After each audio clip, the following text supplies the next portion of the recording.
According to a report by the UK-based Telegraph, senior Kurdish officials say that they tried to explain their allies in the CIA, MI6 and the central Iraqi government that the members of the ISIS could pose a great threat to Iraq's stability, but none of the warnings failed to spark any action.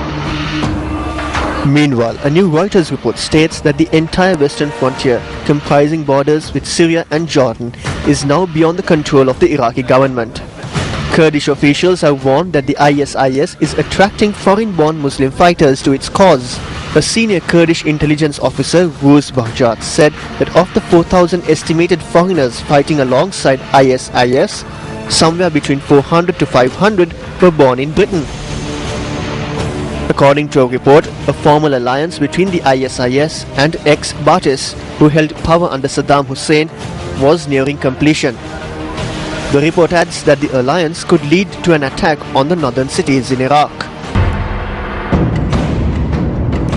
According to sources, the Baiji oil refinery is now under the control of the ISIS. However, the Iraqi foreign minister denies these claims.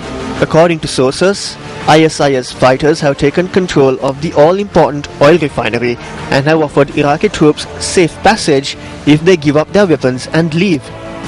Sources said that ISIS fighters had offered 460 Iraqi troops still near the refinery safe passage to Erbil if they give up their weapons. Accordingly, ISIS will then hand over the facility to local Sunni leaders. The takeover comes a day after US Secretary of State John Kerry promised intense and sustained aid to help Iraq combat the rebellion.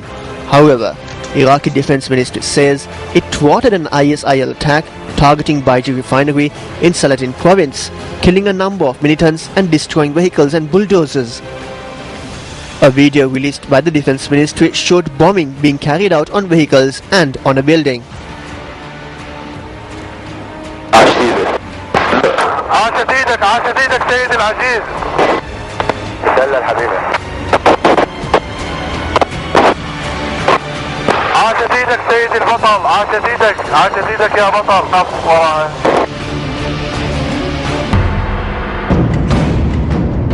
The fast advance of ISIS fighters may have taken up some by surprise, but it did not come unannounced.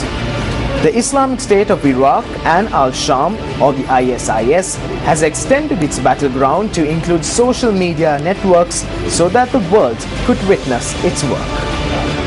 As the ISIS staged their offensive on the ground, quickly conquering one town after the other, ISIS launched an equally efficient public relations war, trumpeting their arrival on Twitter.